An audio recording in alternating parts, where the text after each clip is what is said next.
अस्सलामु अलैकुम वरहमतुल्लाहि वबरकातुहू। दोस्तान मोहतरम, बहुत बड़ी और बहुत ही अहम खबर मैं आप लोगों को बताने के लिए जा रहा हूं।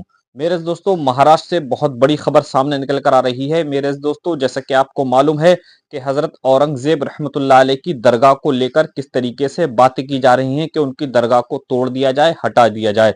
मेरे दोस्तों, कुछ हिंदू संगठन इस तरीके की बातें कर रहे हैं कि उनकी दरगाह का नामो निशान मिटा दिया जाए।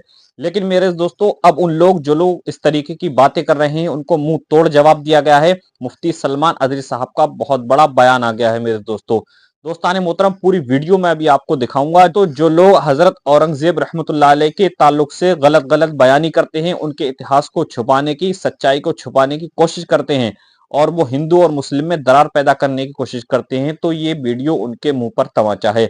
मेरे दोस्तों, मैं आपको पूरा वीडियो दिखाता हूं। अगर आप हमारे चैनल पर नए हैं तो चैनल को सब्सक्राइब कर दें और इस वीडियो को आखिर तक जरूर देखें। आप पहले ये वीडियो देख लीजिए। अज़ीज़ान इकराम वक़ार, जिस औरंगजेब आलमगीर को ये आज तारीख में तोड़ मरोड़ करके पेश करते हैं, उस औरंगजेब मुगल सल्तनत के आखिरी बादशाहों में थे, अदल और इंसाफ का वो पैकर थे। मशहूर तारीख है, आपके गवर्नर ने बनारस में जुल्म शुरू कर दिया था। वो जिसे चाहता था करीब करता, जिसे चाहता था मारता था। उनका एक भेजा हुआ गवर्नर था, औरंगजेब दिल्ली में थे। एक पंडित की बेटी को उसने पसंद कर लिया था, गंगा के किनारे रहने वाली। वो बनारस का जो गवर्नर था, उसने वो पंडित की 17 साल की बेटी या 18 साल की करीब की बेटी थी, उसका हुस्न जमाल बहुत ज्यादा था, उसके पीछे पड़ गया और कहा कि मैं इसको अपने हरम की कनीज बनाऊं या अपने बीवी बनाना चाहता हूं। पंडित से भी कहा, इसका मजहब अलग है, उसका मजहब अलग है, यह मुसलमान है और वो हिंदू है। ये बात चलती रही, लेकिन दबदबा उसका था, गवर्नर था। शहर बनारस की बात कर रहा हूं, ये तारीख आज भी मौजूद है मेरे अजीज। लेकिन अब इस पंडित ने आजिजी के साथ अपनी बेटी से कहा, बेटा ये लोग बड़े लोग हैं, हुकूमत इनके पास है, तख्त इनके पास है, बादशाह भी इनका ही है, सीधे वो जो कह रहा है मान लो, शादी कर लो और उसके साथ चली जाओ। वो ऑलरेडी कई शादियां कर चुका था। लेकिन उसकी बेटी ने कहा, मुझे नहीं लगता कि इस्लाम इतना हल्का है, मैं चाहती हूं कि ये मामला बादशाह के पास ले जाऊं। इधर इस पंडित ने उस गवर्नर से कहा कि हमें सिर्फ एक हफ्ते का वक्त दे तो हम तैयारी करेंगे, शादी करेंगे। और इसकी बेटी एक मर्दाना लिबास पहन करके दिल्ली पहुंच गई। दिल्ली औरंगजेब आलमगीर रहमतुल्लाह ताला अलैह का तख्त खिलाफत था। आप दिल्ली की जामा मस्जिद में जुमा पढ़ाकर निकल रहे थे। लोग अपने अपने मुसाफे के साथ अपनी शिकायतें भी बयान करते थे।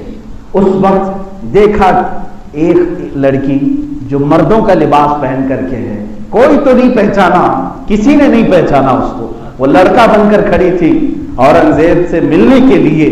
सैयदना औरंगजेब रहमतुल्लाह ताला अलैह की नजर जैसी ही पड़ी, आपने अपना रुमाल दिया और कहा, बेटी अपना सर छुपा लो, अपना सर ढाक लो, बेटी अपना सर ढाक लो। वो लड़की कहती है, जैसी बादशाह की जुबान से मैंने बेटी का लफ्ज सुना, मुझे इंसाफ की उम्मीद जाग गई। अपने हुकूमत के महल में आपने तलब फरमाया, कसर अदालत में पूछा क्या मामला है। उस लड़की ने वाकया बताया, बनारस में आपका भेजा हुआ जो गवर्नर है वो जुल्म कर रहा है और मेरे पीछे पड़ा है, जबरदस्ती मुझसे शादी करना चाहता है और मैं नहीं चाहती। औरंगजेब ने कहा, जा तेरे बाप से कह दे शादी की तारीख फिक्स कर दे, शादी करने की तैयारियां कर दे। उस खातून ने कहा, मैं इंसाफ के लिए आई हूं। कहा, मैं कह रहा हूं तेरे बाप से जाकर कह दे 3 दिन के बाद शादी कर दे, फौरन निकल जाओ। वो लड़की रोते रोते वापस बनारस आई। पंडित ने पूछा, क्या मिला इंसाफ? क्या मैं नहीं कहता था कि हुकूमत इनकी है, तख्त उनका है, ताकत उनकी है? वो लड़की कहती है, फिर भी मुझे उम्मीद है कि उसने मुझे बेटी कहा है, बादशाह ने मुझे बेटी कहा है। 3 दिन के बाद शादी तारीख हो गई और उधर वो गवर्नर अपने हवारी मवारियों को लेकर डोली लेने के लिए आया। बारात लेकर जैसे ही इसके घर आए, ये दुल्हन बनकर सज करके घर से निकली, रोती हुई जा रही थी। रास्ते में वो पैसे लुटा रहा था। रास्ते में एक फकीर आया, اور اس گورنر سے کہا کہ میں تم سے کچھ بات کرنا چاہتا ہوں۔ اس گورنر نے کہا کیا بات ہے؟ آج ہماری شادی کا دن ہے، عیش کا دن ہے، ہم بات نہیں کرتے۔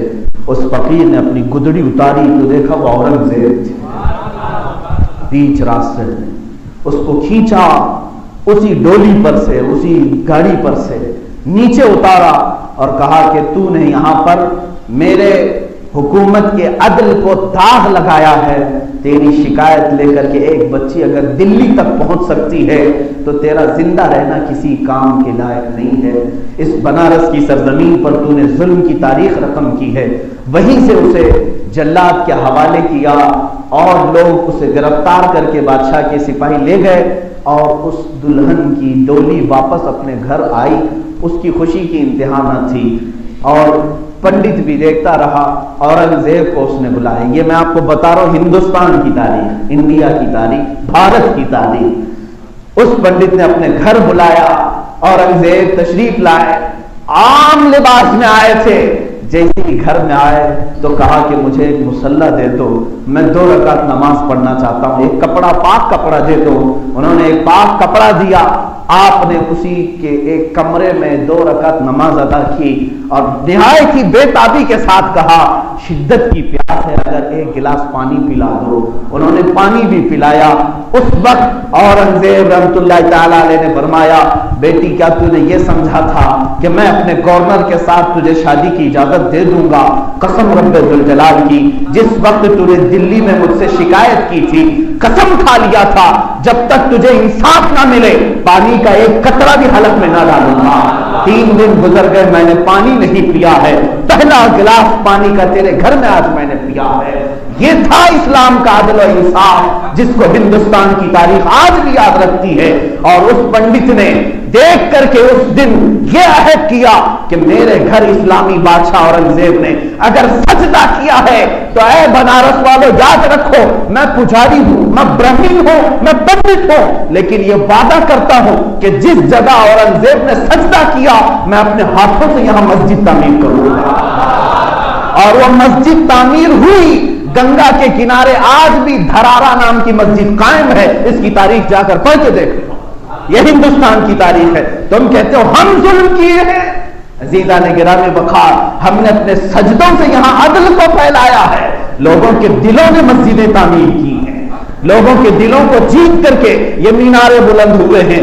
کسی نے آج تک میں نہیں مانتا کہ کسی کی گردن پر تلوار رکھ کر کے مسجد بنائی گئی ہو۔ اگر ایسی مسجد کہیں بنی ہے تو اس مسجد میں کہاں کی روحانیت، کہاں کی روحانیت؟ ہم تو مسجدوں میں دلوں کے سکون کے لیے آتے ہیں، دلوں کے قرار کے لیے آتے ہیں، محض کسی کے گھر کو تباہ کر کے۔ آپ کہتے ہو کسی کی جگہ پر قبضہ کر کے مسجد بنانا۔ مسائل شریعہ آج بھی کتابوں میں لکھے ہوئے موجود ہے۔ حنفی فقہ کی کتابیں اٹھاؤ، شافعی فقہ کی کتابیں اٹھاؤ، حنبلی مالکی فقہ کی کتابیں اٹھاؤ، سب فقہ کی کتابوں میں لکھا ہوا ہے اگر کسی کی زمین موجود ہے اور اس کی زمین کا ایک بالشت بھی مسجد میں آ گیا اور آپ نے تعمیر کی تو اس جگہ پر کسی کا سجدہ نہیں ہوگا۔ یہ اسلام نے رکھا ہے۔ تمہیں معلوم ہے پہلی مسجد میرے آقا صلی اللہ علیہ وسلم نے مسجد نبوی بنائی تو کیا مسجد نبوی جب بنا رہے تھے مدینہ طیبہ میں لوگ اپنی زمینیں لے کر کھڑے تھے۔ صحابہ نے کہا کہ ایک زمین بہت اچھی ہے، میرے آقا صلی اللہ علیہ وسلم کو پسند آئی، پوچھا کس کی ہے؟ کہا یہ 2 لڑکے ہیں ان کی زمین ہے۔ وہ دونوں صحابی تھے۔ حضور صلی اللہ علیہ وسلم سے عرض کیا کہ آقا اگر یہ مسجد کے لیے آپ قبول کرتے ہیں تو ہماری سعادت کی بات ہے، آپ قبول فرمائیں اور اس پر تعمیر کریں۔ اللہ کے نبی صلی اللہ تعالی علیہ وسلم نے فرمایا میں قبول تو کرتا ہوں مگر اس کی اجرت دے کر کے، اس کا معاوضہ دے کر کے۔ اور ان بچوں کو زمین کی قیمت ادا کی گئی اور اس قیمت کے ادا کرنے کے بعد مسجد نبوی میرے آقا نے تعمیر کی، جبکہ رسول کریم صلی اللہ علیہ وسلم کے لیے پوری زمین جہاں وہ چاہتے قدم رکھتے مسجد بن جاتی۔ حضور صلی اللہ تعالی علیہ وسلم نے بھی یہ ہمیں تعلیم دیا کہ کسی کی ایک بالشت جگہ پر بھی غیر قانونی تو مسجد نہیں تعمیر کر سکتے۔ دوستان محترم، جیسے کہ آپ نے یہ ویڈیو دیکھ لی، میرے دوستو امید ہے کہ آپ یہ پورا ویڈیو دیکھ کر سمجھ گئے ہوں گے۔ ملتے ہیں انشاءاللہ آنے والے اپڈیٹ کے ساتھ۔ السلام علیکم ورحمۃ اللہ وبرکاتہ۔